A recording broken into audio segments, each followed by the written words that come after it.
Hey guys, little announcement here for you. We are changing the format of our show. I know some of you are going to be happy, some of you are going to be mad, but we're really trying to take your viewer comments into consideration and really just play a little bit more, give you a little bit more examples, right? So we are not fans of demos. You know why? Demos suck. However, we do like comparisons. We've been saying that since the beginning of the channel, and we're going to keep doing some comparisons, but maybe with some sound samples. Yeah, absolutely. We're going to add a few more sound samples in there. If you guys want to see anything in particular, stick it down below. Let us know what you think of the new format of the show, too. So, until then, let's get started with that new episode. Right. So we're going to A-B these two just because I'm curious how close they are, or maybe how different they are.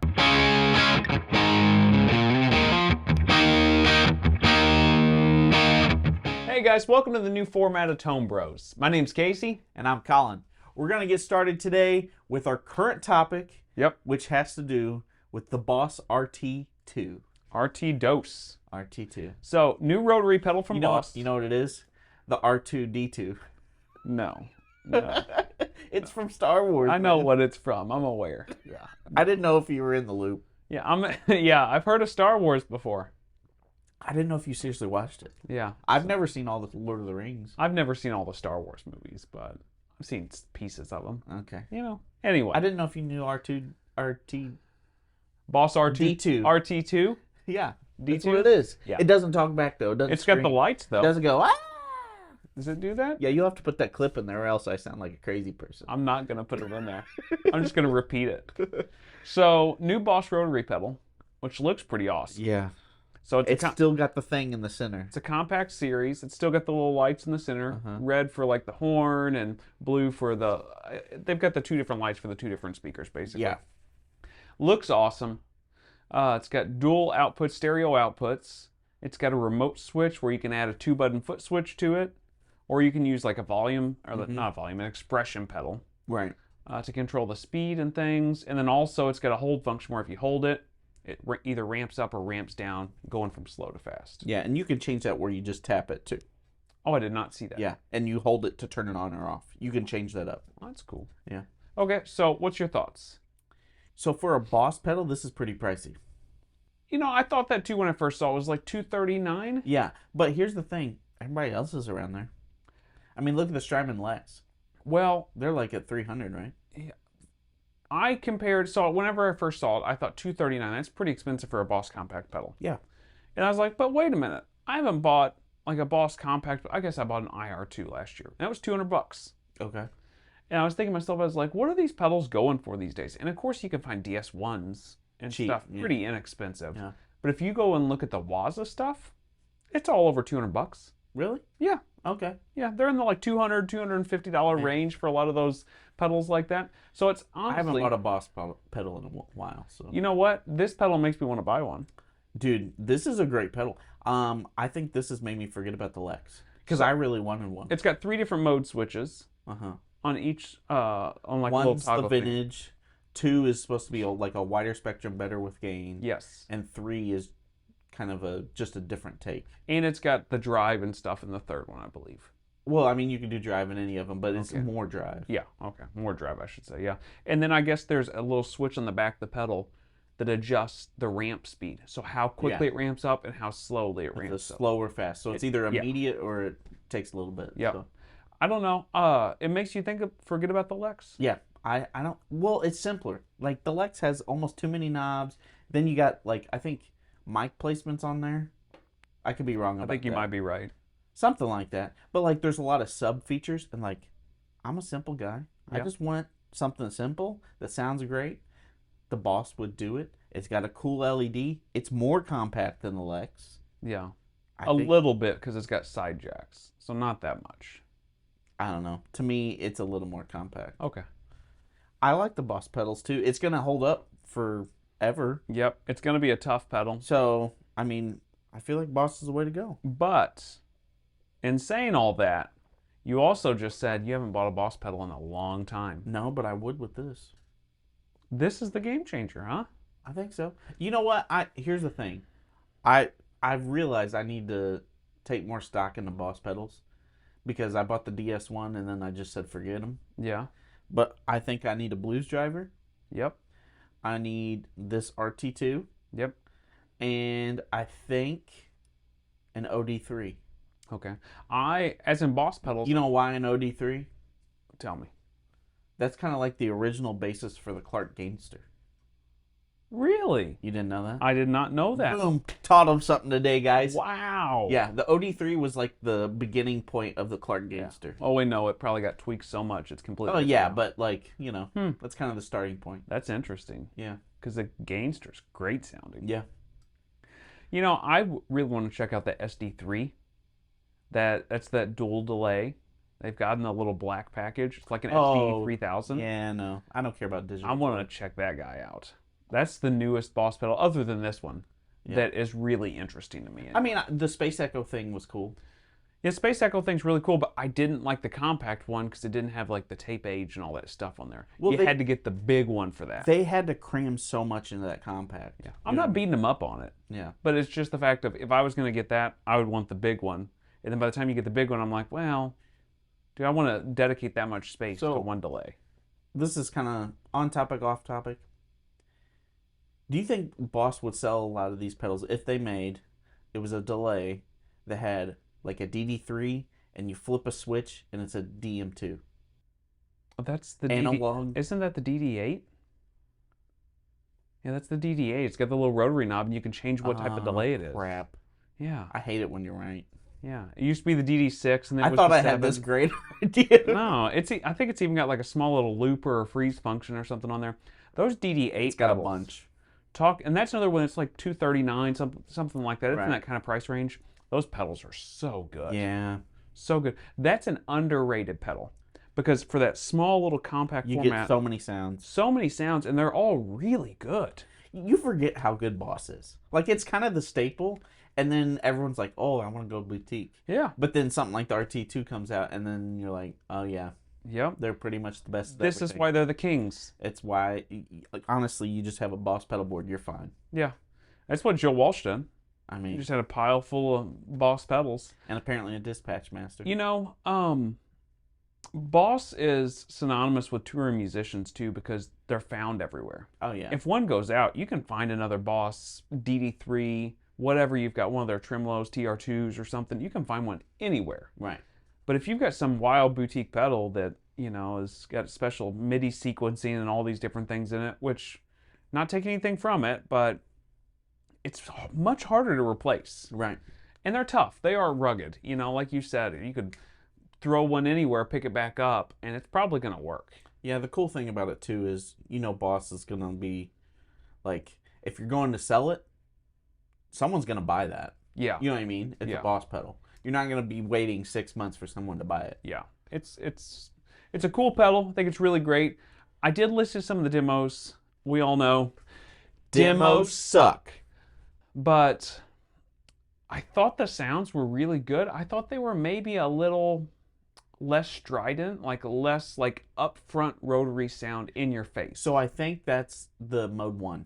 When you switch to mode 2, I don't know if you heard much of that. Yeah, I heard a little bit of it. It's a lot wider. Yeah. To me, it sounds more my cup of tea. It doesn't sound as obvious rotary as like the Lex to me. Like obviously it sounds like rotary, but you think it's more in the phaser camp? No, I think maybe my ears have gotten used to this Lex and like different things along those lines that maybe they're exaggerating the rotary sounds and stuff, and maybe the Boss is like a little more accurate actually. Right. So I'll tell you, the other rotary pedal that's really interesting to me, it's probably this Boss one. You're right, the Strymon Lex is a little bit, maybe more than what I need. Yeah. This one, and then the Keeley rotary. Yeah. Because that thing is simple. It's a little 3 knobs with a switch, and it's got a fast and slow setting. Those are the 2 pedals that are most interesting. It's just a little bigger. A little bit, but it's top mount jacks. Yeah. The only other one that I feel like we have to mention is that Neo Vent. Yeah, I've never played one, and I don't know enough about it. It's supposed to be great. Yeah. But I don't know. And they're so hard to find, it seems like. Yeah. I mean, obviously you can order them online, but do you want to go ahead and move into our What's on Our Mind segment? Yeah, it's weird calling it that. Yeah, so it's new segments. Really what I want to talk about is I feel like anytime you go on social media, I mean, we know it's hit or miss sometimes for what you find on there. But it seems like everybody is pretty much copying Nashville boards now.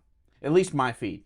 Like, everyone's got an ODR, everyone's got an RC, an EQ, usually a light speed. Yeah. And then other than that, it's kind of random. But those are usually, I guess, the drives. A lot of brigadiers. A lot of brigadiers. Yeah. Is it... So I know it's kind of cool to recreate the record, right? That's kind of a cool thing. Yep. A lot of sounds from those pedals create records. So I do get that. But is it boring for us, like, guitar players to keep rehashing the same thing? Like, when you see someone have an ODR or a light speed, whatever, are you like, oh, it's that again? Because I'm starting to get that way. Like, are the sounds great? Yes. I'm not denying that they're not great. But, like, it's kind of getting to the point where I'm like, yeah, everybody's just rehashing the same thing. So I kind of have two sides of it for me. So, yeah, I see and feel the same way sometimes. Whenever I look at boards, I'm like, oh, it's another ODR and light speed and RC booster. And they've got an EQ. They've got some type of compressor, whatever. And I'm like, meh, it's just another one. But then the other side of my brain starts turning on. It's like, well, those pedals are working for a reason. Right. And every time I hear somebody play through those, not every time, most of the time when I hear people play through those, they don't sound like the other guy that just played through it. None of them sound like Tom Bukovac. Well. None of them sound like Jed Hughes. Right. None of them sound like Guthrie Trapp. I think those pedals are finding their way on a lot of boards because they've been proven to work well in a ton of scenarios. And also the other side of it is, what amp are they going into? Because, I mean, even though Tom Bukovac has used that same ODR for who knows how long at this point, since the 90s, his sounds haven't been the same since the 90s. His sounds are radically different, you know? So they're tweakable. What amp you go into, what guitar you're going into, it totally changes the game. Is it a little bit boring sometimes? Yes. Do I want to see a unique drive on somebody's board that I haven't seen before? Absolutely. But do I understand why there's so many people going with at least one or the other? The other one to talk about, I guess, is the Mostortion. Okay. That's a big Nashville one. And it seems like people are in kind of two different camps. You're either a Mostortion player or you're an ODR player. I've seen people have both, though. But it's not real common. Usually it's one or the other, and then an RC booster in a light speed or a King of Tone, something, you know, that's another popular in Nashville too. But I think it's kind of boring, but it's a way that those pedals have made a name for themselves to where you can kind of speak your own sound into them to some degree. Yeah. I think they're a pretty wide palette. They are, and they are amp-like, so it's kind of hard to say, like, they're going to pigeonhole into a sound. And 20, 30 years ago, we'd be saying, aren't you kind of bored seeing all these pedal boards looking Tube like screamers. session musicians? It's a bunch of Tube Screamers or Maxon versions of Tube Screamers or whatever. Right. We'd be saying the same thing then. I mean, you need to know, I guess. We do use ODRs. Yeah. You're about to see this next segment, right? We're going to go into that. But yep. So it's not that we're against it. It's just more or less I've been thinking about it. Like, it's... I do it too. The pedal game... I do it too. But the pedal game is starting to get a little stale. Yeah. You know what I mean? Like, it's no longer like, oh, that guy has a Klon? Wow, that's unique, because everyone has Klon copies. Yeah. And there's that whole John Mayer camp too, where there's a pile of guys with a Klon, a Blues Breaker, and a TS10 style pedal on their board, and a Katana. Like, there's that style player out there too. We're not in the circles of seeing that in our feed as much because we love and respect John Mayer. But that's not like the style of pedal board and the style of stuff that really lends itself to our playing and what we're doing live. Yeah, it's just not really feasible for what we do. Yeah. But there is that whole thing out there too. And then there's the heavy metal guys. I think maybe it might be the fact of your feed is just, you know, sending you a bunch of that stuff too. Maybe, but like, regardless, I think you got to point out, there are probably, you talked about the John Mayer thing, the Nashville thing, you know, maybe it's a whole different topic, but like, there's 5 different styles that almost everybody copies? You know what I mean? Yeah. The Stevie Ray Vaughan thing, which is Tube Screamers. We all just need to plug into Marshalls and turn them on 10. I guess everybody does that too. That's what they used to do. I guess it comes down to, like, this is a cliche. Yeah, it's a cliche for a reason. And we've talked about that. We have, and we need to talk more about that. Yeah. Because there is a reason why these things are cliches. There's a reason why an ODR and a light speed is on so many people's boards. Just like a Klon and Tube Screamer. Just like... But does it make you less interested in, like, seeing what people are using? No. It doesn't. I kind of get bummed out sometimes when I see, oh, it's just another one of those. Right. But because it's nothing unique. I'm still just as interested. It actually, what it ends up doing is it leads me to more questions. Leads me like, okay, so he's got a light speed and ODR. Cool. I love those two. What's he plugging into those things? You know, what's he putting those into amp-wise? What guitars? Well, that's because you kind of have a general idea of what they do. Yeah, I know generally what they do, give or take.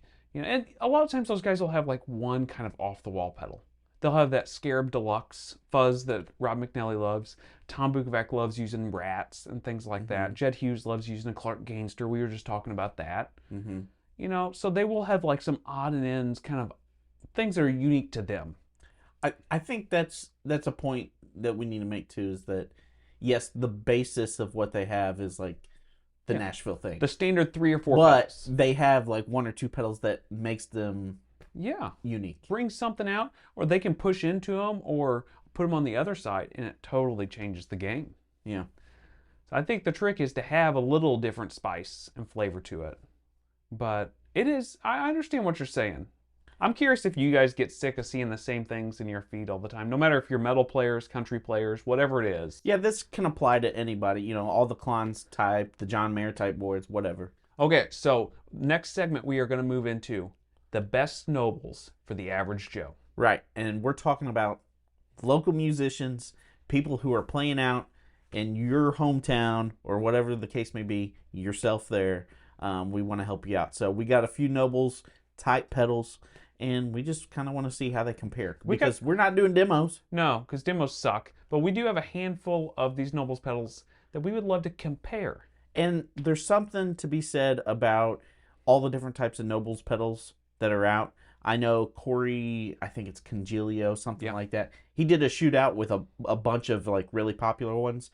So we didn't want to recreate that. We've got some other pedals that we wanted to shoot out, but we were curious on what they sounded like ourselves, how some others might be, you know, better for live playing. Some others might be better for studio use. So anyways, tell us what you think. We're going to start shooting out, and we're going to see what we like. So we'll be right back. All right, guys, we're back with you. We've got our little setup here. We kind of talked about what pedals we wanted to use and how we wanted to do this. Right, we had our own stash, right, of ODRs. Yep. So we were just like, you know what? I want to see which one I like most. Yep. Because I'll be completely honest, this was like our league contender for a while, right? Yeah. And it still might be. We don't know. It's kind of the standard. So this is the 30th anniversary Nobles. Nobles put out here, what was that, a couple of years ago now? Yeah, 2 or 3. I don't remember how long ago it was. But it was kind of a limited run. And we've heard a lot of people play original Nobles too against this. And the original Nobles ODRs, they do vary some. From pedal to pedal, they're slightly different. And this was off from the original Nobles we heard slightly. But whenever it was compared to a couple original Nobles, we caught a video of Tom's where he actually compared it to 2 Nobles he had. And I thought it varied about the same as what the original Nobles. So I think it's the closest thing we've got to an original. This is for the average Joe. We're not talking about taking a $1,200 pedal on a gig. No, this is the closest thing that like a local musician might have. Yep, something like this or the standard reissue ODR-1. So that's kind of what we got here.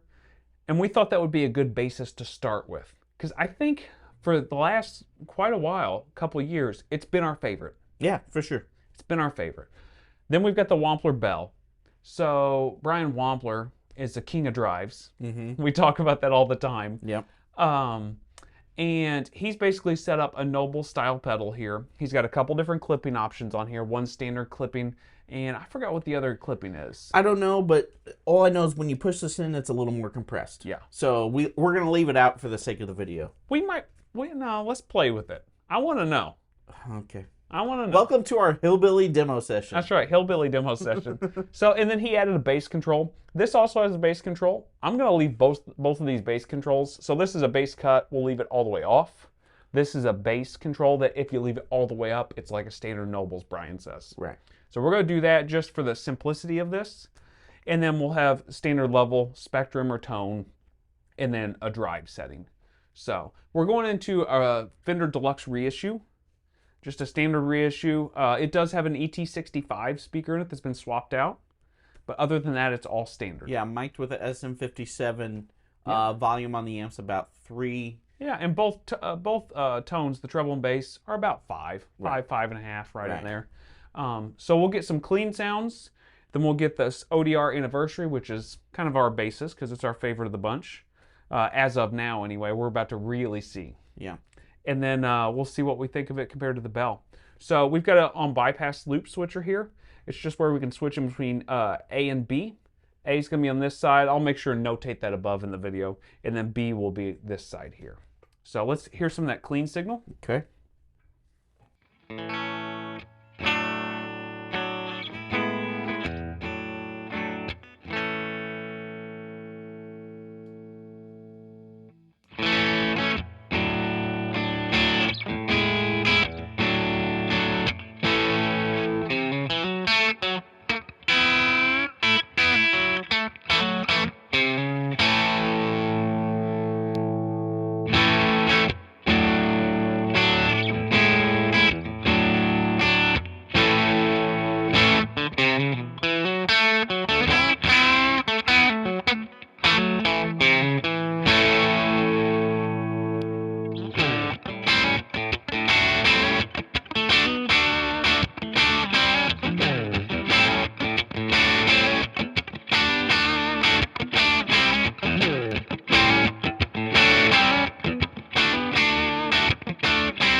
That's pretty close, actually. Yeah, it's actually not as far as I thought. I switched in the little switch here about halfway through that. Okay. And I think that actually got us a little bit closer. Yeah. I don't think I can tell them apart as of right now. I need to listen to it again. Yeah. Let's turn up the drive slightly. Okay. And listen to them just a little bit more. Or do you want me to play? No, I think what I want to do is roll down the volume a little bit. Sounds just good. to see how it interacts. I'm going to bring up the drive slightly on both of these. Okay. And so what I'll do, I'll start at 10 on the guitar, and then I'll roll it back a few notches. With the telly, of course, you don't have numbers, so about 7. yeah. Okay, we'll start with this ODR.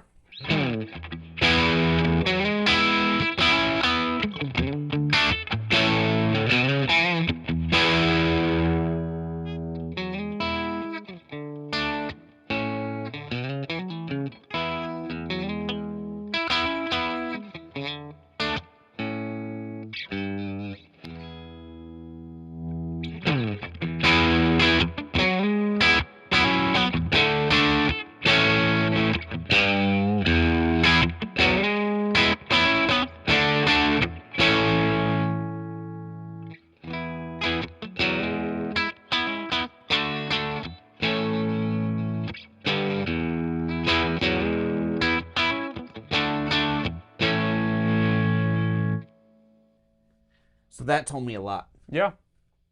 What's your thoughts? This is way better with the volume rolled down. Yeah.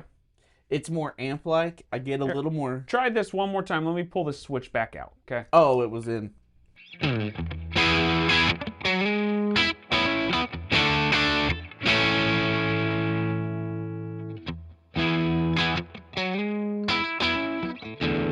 Still. Yeah, no, this is just what we hear in the room, right? So, and your mileage may vary, but to me, this rolled down has a little more articulation. Yeah. Right? I would say this has a bump more mids. Yeah. Low mids. Low mids. It actually probably can get a little more bass heavy than that. Yeah. Which is weird. Yeah. And it's a hair more compressed. So. It's pretty close. It is really close. I would say it's a little bit more compressed, got a little more mids. So for live gigs, this would probably stand out in the mix a little better. Yeah. So it just kind of depends what you want to do. But as far as rolling down the volume, I got to go with that. I actually thought they were much closer than what I thought. Yeah, there was something about the way the breakup happened with this too. Right. That I just kind of preferred a little bit more. Yeah. Too. I thought it was pretty close though. I thought it was really close. This still stands true as my favorite. But right. Yeah, it was closer. Like I said, if you need to poke out just a little bit in the mix, yeah, and you need a little bit more, because I mean honestly, when you start stacking gains, yeah, that almost just doesn't cut the mustard. Yeah. And we don't have time to really do that today, but it almost doesn't have enough compression when you stack it to really poke out in the mix. Yeah, and I think that does. This would. Brian's a live player that plays a lot of live gigs. And I think that's probably why he kind of fooled with that bell a little bit. And also why he had this little bit of switching on the side too, is because live it might help with a little extra compression. Right. But as far as like amp-like and the most responsive to the touch, I got to go with that. Okay, well let's start setting up the next pedal. We'll leave this one on. Yeah, sounds good. So really how we're going to do it, best pedal stays on. Yeah. So we got a few more that That's we right. want to shoot out with. All right, let's grab that. All right, guys, we're back. Now we have a shootout between two Nobels pedals. All right, still the 30th anniversary. Like we said, the one we like the most is going to stay on the board, right? Now that being said, if you like other pedals, like by all means, you know what I mean? Like every scenario, every amp, every guitar, every player, it's all different. It's all a system. Right. So we're just kind of going off what we think, but you think whatever you want. This is not the best. This is our favorite. Yeah, exactly. So we're shooting that out with the Mini, which when Tom Bukovac did that pedal shootout, he actually preferred this, right? Well, at the very end. At the very end. In the beginning, he didn't. That's a video where he was over at XTS or GuitarEffectsPedal.com's place in Nashville. Right. They done a blind test of a bunch of Nobles, and he kept coming back to this one at one point. Right. Not this exact one, but that same type of Nobles. You know what I mean? Right. So we're gonna A/B these two just because I'm curious how close they are, or maybe how different they are. Bass cut will be all the way off, so full Right. bass, because this doesn't have a bass cut, nothing like that. So let's give it a shot. Yeah, let's hear the bypass.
Play something else. Yeah.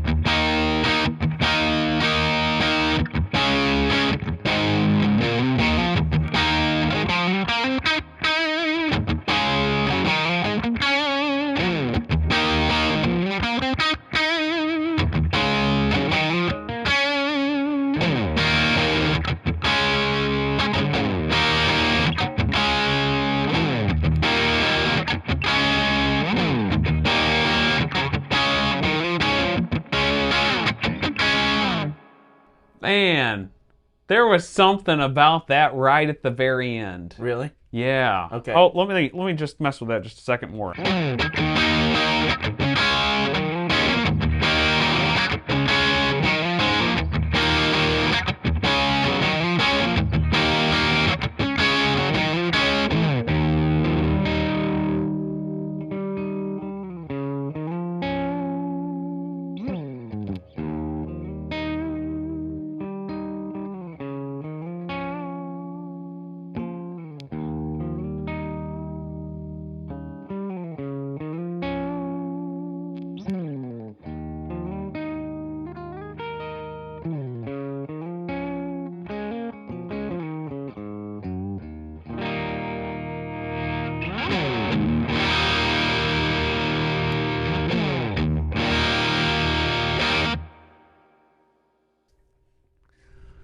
What was your view on that? They're pretty close. They're pretty close. They feel different. They feel different. They feel very different.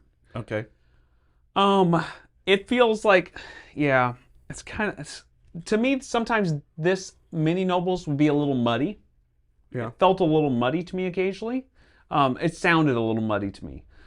I thought this had a little more clarity. I thought that it was a little more reactive to my touch, it felt like, from the sounds. And then on those big open E chords, I thought that this was like playing a 212 cab and this was like playing a 412 cab. Oh boy, here we go with cabs again. I know, but I can't help it. It just felt like it just had body to it or something. Yeah. Like it felt like you felt bigger. Uh-huh. Felt better. Bigger's not always better, but you know what I'm saying. Right.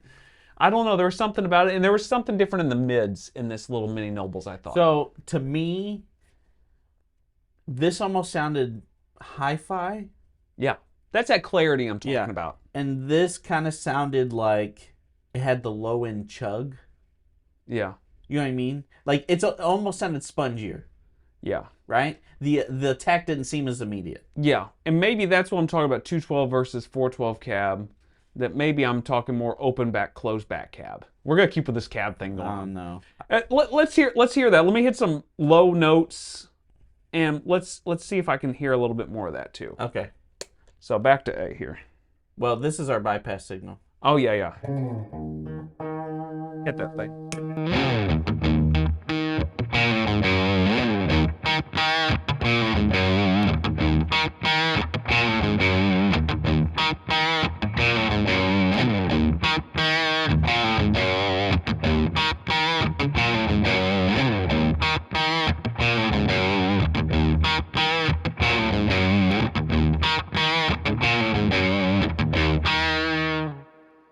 So if you don't know it, the spectrum control, it kind of increases bass and treble. Yeah. It's a little different than a typical tone control. So I was curious if I messed with the spectrum a little, if I could get them a little closer.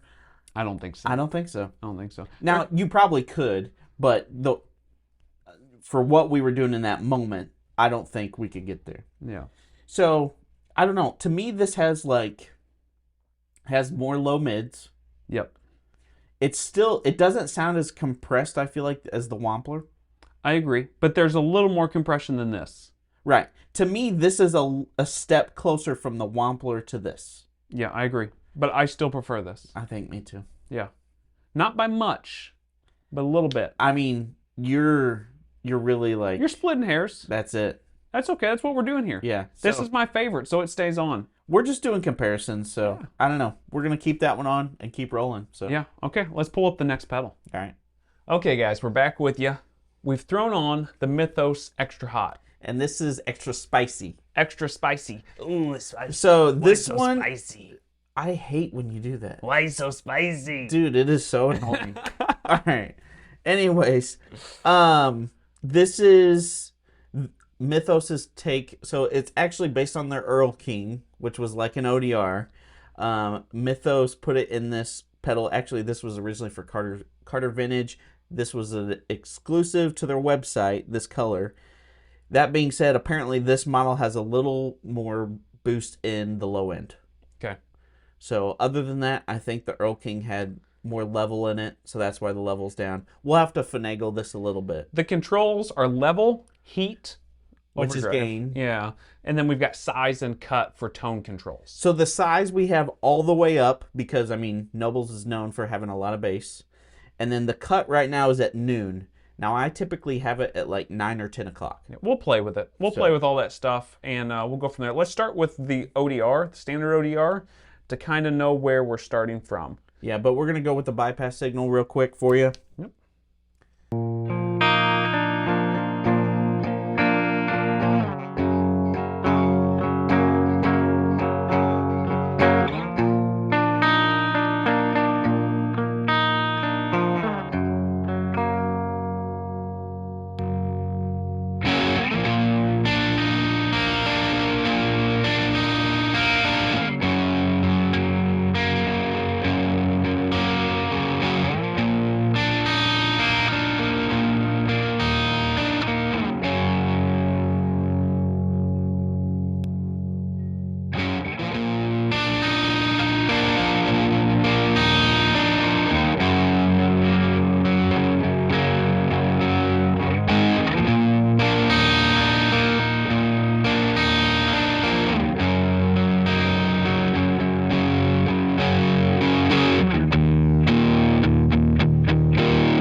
I actually thought the way the drive breaks up and everything was pretty close.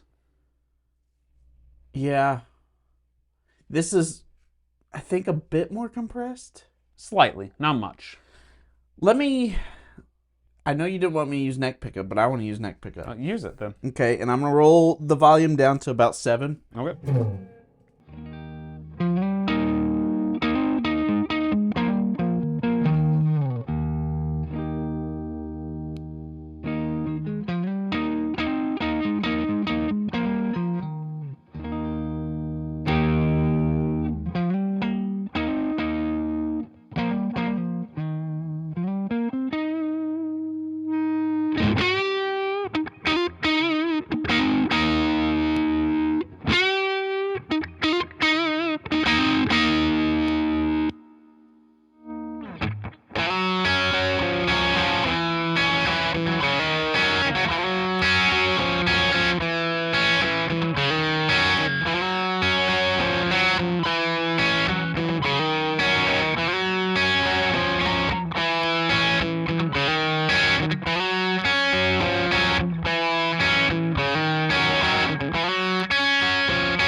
I think that is a step in between this one and the mini Nobles. Yeah, I think this is probably the closest we've heard. Yeah, me too.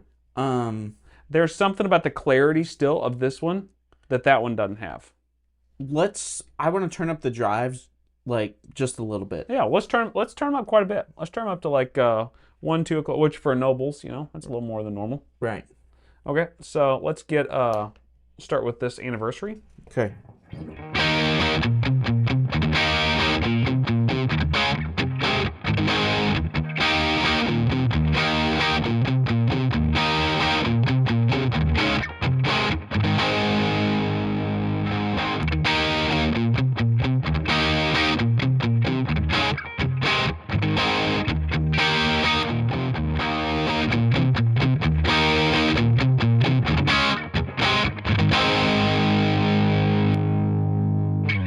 So if you turn the cut down, you got to turn the volume up. Just an FYI. Yeah, it's and it got where I was at. I was unsatisfied with how it sounded anyway, Yeah. so I just went back the other way. I think you need to play this. Okay. Because I don't know if I can necessarily say I prefer one over the other. Okay. Well, give me that cable. They're just different.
Yeah.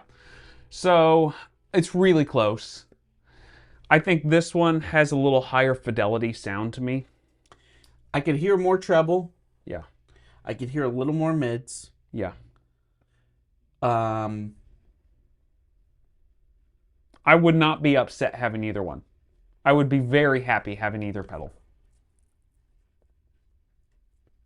I will say rolled down, this just retained a bit more highs, which it might have had, the treble might have had something to do with it. Yeah. But this still sounded really good rolled down. Yeah, it did. It sounded really good rolled down.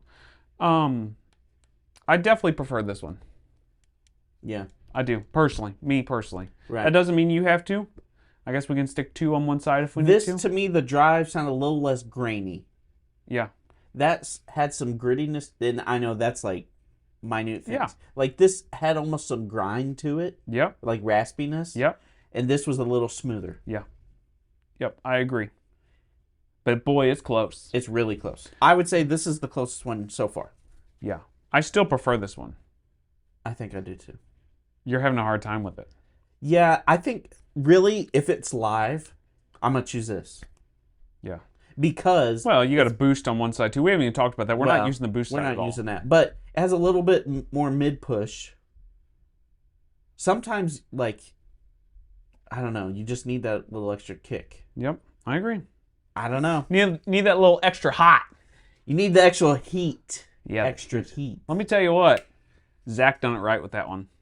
It's really good. That's a great... I tell you what, I did not set these two side by side. I ordered this here like a week or two ago. Yeah. When we shot the video anyways. And I didn't think it sounded near as good as what it does right now. It sounds just as good. Yeah. It's just as good. It's really good. It's just going to be a preference thing. Some people will prefer one over the other. Zach done it right. He killed it. Hair more mids, hair smoother. This is grainier. We're talking... And has a little more highs. We're cutting hairs. We're splitting those hairs. I mean, it really... It's great. Yeah. It's fantastic pedal. Pretty good. It's my second favorite. Here's the thing. This boost is phenomenal, though. We're not talking about the boost. I know. Let's grab the next pedal. Yeah. We got one more? We got one more. One more pedal coming at you. And it's a little controversy kind of pedal. Controversial, for sure. It's maybe a pedal that, I don't know. We'll talk about it here in a second. All right, see ya. Let's grab it. All right, guys.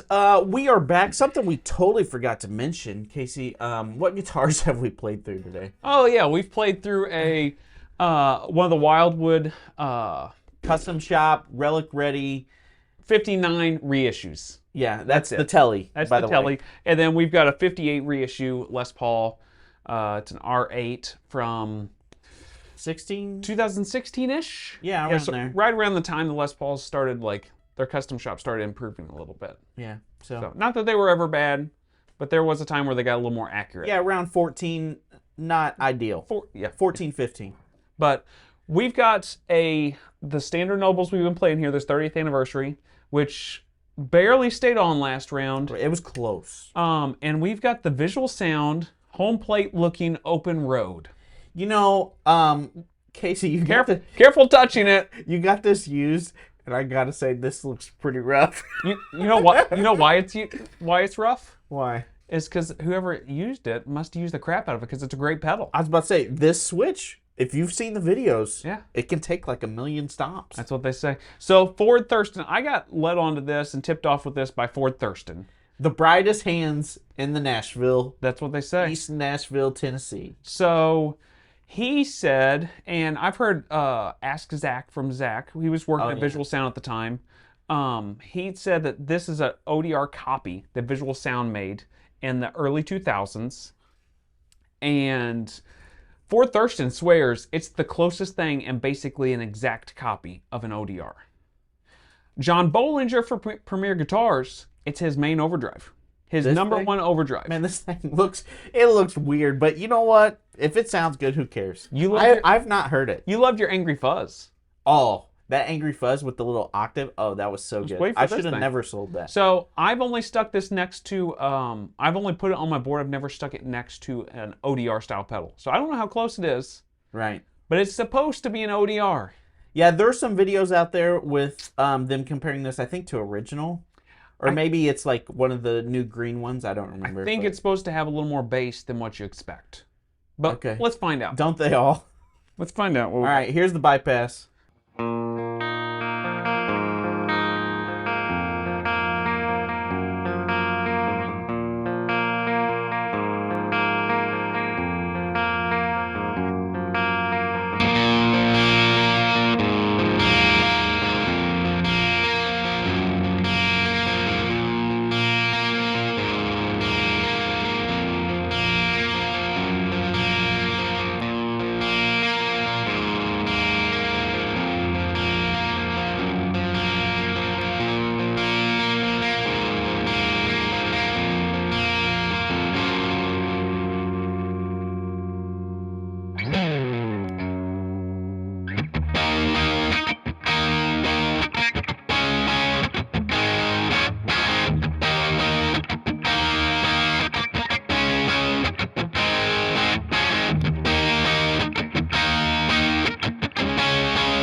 Woo!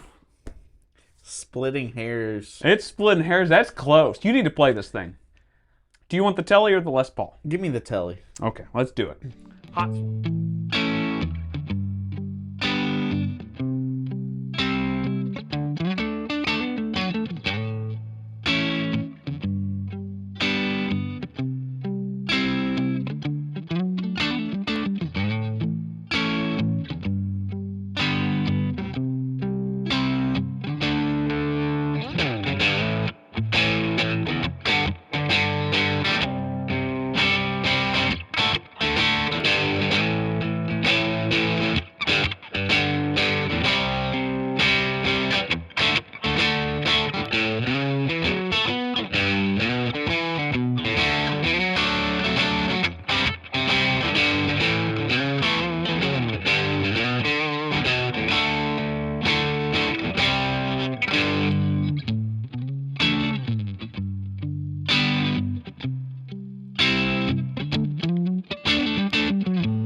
Yep, I think I know what I would like.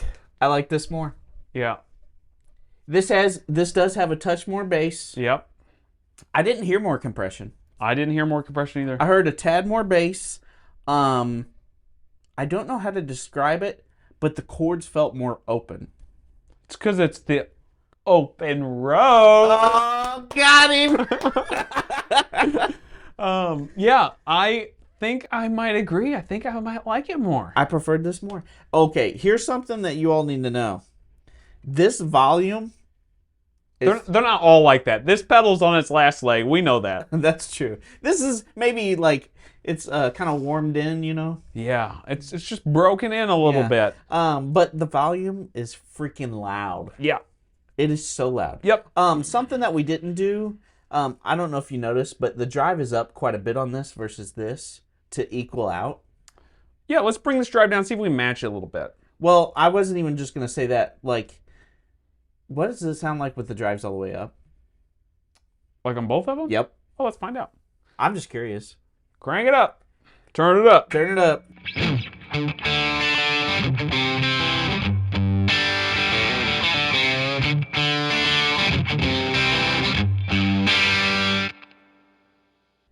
Yeah, I prefer this. I do too. Who would have thought on the Nobels Shootout I like this the most? The one that's beat up. I'm telling you, it's beat up for a reason. They're not easy to find. They're out there. They were kind of unknown for a long time. You could buy them really cheap. Yeah. Now they're a little more known. Yeah, they're not really out on the open road. It sounds fantastic. You know what's weird? I feel giddy. Yeah, I do Like- too. That pedal will do it to you. Yeah, we just did a quick comparison on all these, and like, I really anticipated this beating everything. And it almost did. I honestly thought the Mythos would beat everything. The Mythos, I mean, it's just a different flavor. I really don't think they're... It's hot. It's the hot flavor. It's a little more spicy. But, like, this just kind of takes the cake. Yeah, these two are so close. And so was the Mythos. So close. Right. And the Bell was not far off. None of these pedals have been bad. No. But if you're asking me what's my favorite pedal out of this whole group, it's the Open Road. Yeah. I would say it is Barely. truly, and I know people are going to hate that I say this, the most responsive amp-like. This is a close second. Yep. Actually, this and the Mythos were like the same. The same responsiveness. Yeah, it's really just the EQ structure of that and the Mythos. The Bell was really responsive too, but it felt like the EQ kind of changed whenever you turned it down a little bit more. When you turn the volume down. Yeah. But it was all great. Yeah. They were all fantastic. If I have to pick one, it's the Visual Sound Open Road. However, it's by a hair, and this is right behind it. The Mini Nobles, we haven't talked about that much. Oh, yeah. It was great also. Oh my gosh, yeah. To me, like, if you're going with mini pedals, get the freaking Mini. The Mini Nobles, the new one, they've got the 2 with the bass control on it. That's the one to buy. Yeah, that's probably true. I say that. I haven't played it. I'd love to play that next to this one, but I think that's the one to buy. Right. These ODR reissues, fantastic. If you can find an Open Road, awesome. If you need a dual stage boost with your ODR, buy the Mythos. It's incredible too. Right. None of these are bad. No. But the best Nobles, our favorite Nobles, we should say, for the average Joe musician, man, if you can find that Open Road, Yeah. hit it. It's Hit pretty the great. Open Road. And I will say, like, you know, you're going to have to search this on Reverb, right? If this goes out, you can't really replace it. I looked for gonna, months. Yeah, you're not going to be disappointed with this or that Mythos. No, you will not be So- upset. Or the Mini or the Bell. None Yeah. of these you'll be upset by. But we just want to hear the differences side by side because we're ODR freaks. Yeah. We enjoy them. And we've got plans of picking up a few more. And I guess the one to beat will be the Open Road when we get them. That's crazy. Yeah. That's All right. nuts. Hope you guys enjoyed this new format of the show. Right. Write down all your comments down below. Let us know. We changed the format because of you guys, because of your comments and what you said down below. You guys said this is what you wanted. We're giving you what you wanted. Hey, we're not saying we're the best players, but you know what? For the average musician, we just wanted to tailor this channel to you. So This is for the average Joe, just like we are. This is the stuff that we want to know, the stuff we want to hear. Hopefully it works out for you guys too. We'll see you guys next week. see ya.